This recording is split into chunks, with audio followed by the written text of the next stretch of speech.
Pertanggungjawaban publik atau akuntabilitas dalam konteks organisasi sektor publik melibatkan beberapa aspek penting.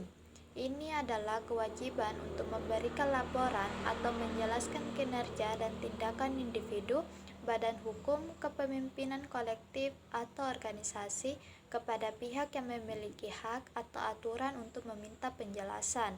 Ini termasuk pengakuan dan penerimaan tanggung jawab atas tindakan, hasil, keputusan, dan kebijakan yang diambil, serta kewajiban untuk melaporkan, menjelaskan, dan menghadapi konsekuensi dari tindakan tersebut. Teori kekuasaan dalam pertanggungjawaban publik yaitu: pertama, kekuasaan terbatas; kedua, pemeliharaan kekuasaan; ketiga, permasalahan pemimpin; keempat, permasalahan pihak yang dipimpin; kelima, birokrasi dan delegasi; keenam, pemanfaat pendelegasian; dan yang terakhir, pimpinan sebagai perwujudan cita-cita pegawai. Sistem pertanggungjawaban publik dalam organisasi publik tergantung pada sistem pemerintah yang diterapkan.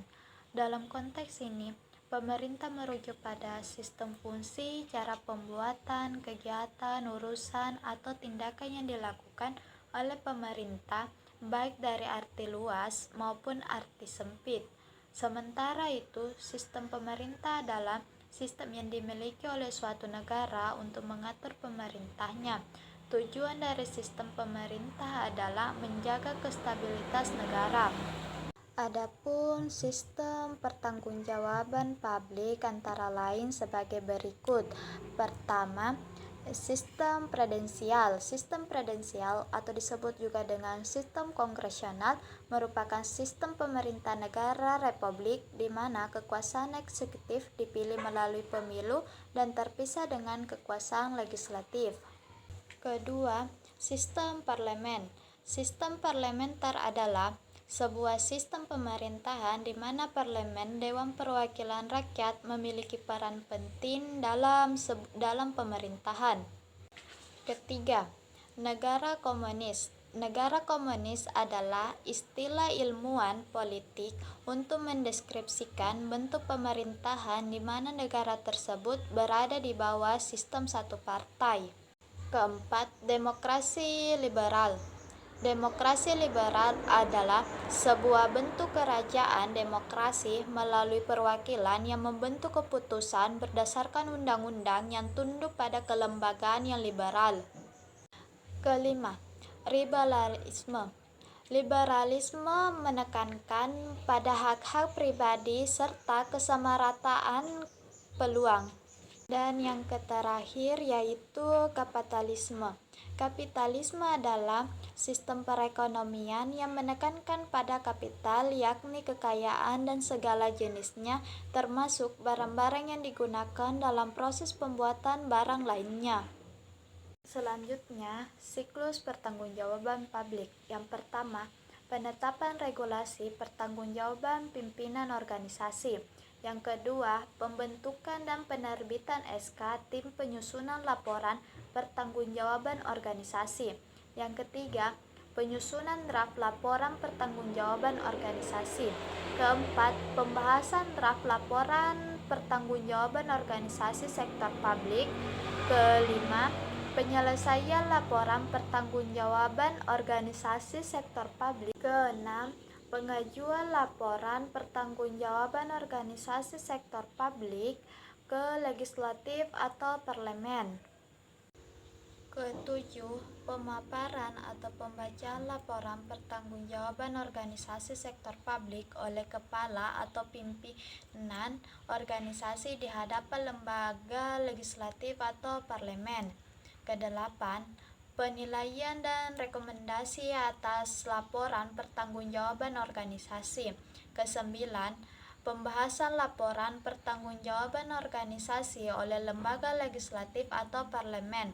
Dan yang terakhir, penerbitan laporan pertanggungjawaban organisasi. Teknik penyusunan pelaporan pertanggungjawaban publik yaitu pertama, metode kuantitatif. Metode kuantitatif bertolak dari aliran filsafat positisme dan naturalisme seperti analisis isi, survei, dan eksperimen. Kedua, metode kualitatif. Metode kualitatif bertolak dari aliran filsafat fenomenologi seperti wawancara, observasi, diskusi kelompok fokus, analisis semiotik, dan analisis wacana.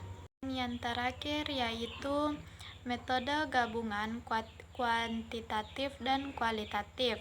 Metode gabungan kualitatif dan kuantitatif adalah survei melalui wawancara, analisis sisi melalui wawancara, dan analisis semiotik melalui wawancara. Yang pelaporan pertanggungjawaban publik yaitu yang pertama presentasi, menyampaikan laporan pertanggungjawaban publik oleh pemimpin atau kelompok pelaksana organisasi diawali dengan presentasi kepada lembaga legislatif atau parlemen. Kedua, publikasi. Publikasi pertanggungjawaban pemimpin organisasi sektor publik kepada pihak-pihak yang berkepentingan juga dapat dilakukan melalui publikasi laporan pertanggungjawaban media publik yang dapat digunakan antara lain media cetak, televisi, dan radio. Dan yang terakhir yaitu pengiriman surat. Pengiriman surat pelaporan pertanggungjawaban organisasi dapat juga disampaikan melalui pengiriman surat yang berisi laporan pertanggungjawaban publik pelaksana atas program atau kegiatan yang diamanatkan oleh pihak pemberi amanat atau tanggung jawab. Contoh pertanggungjawaban di organisasi sektor publik. Yang pertama, pemerintah pusat yaitu laporan realisasi APBN sebagai bentuk pertanggungjawaban pengelolaan keuangan negara. Kedua, pemerintah daerah. Pemerintah daerah yaitu transparansi dalam penyusunan akuntabilitas keuangan daerah untuk dievaluasi oleh pihak kepentingan dan masyarakat. Ketiga, lembaga swadaya masyarakat, yaitu pencatatan dan publikasi laporan keuangan sebagai bentuk akuntabilitas keuangan kepada konstituen dan pemberi dana.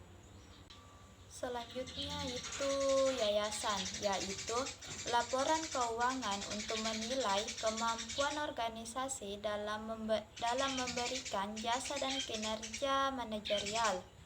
Dan yang terakhir yaitu partai politik, yaitu good governance dalam pengelolaan sumber daya keuangan dan transparansi pertanggungjawaban keuangan sebagai entitas yang menggunakan dana publik.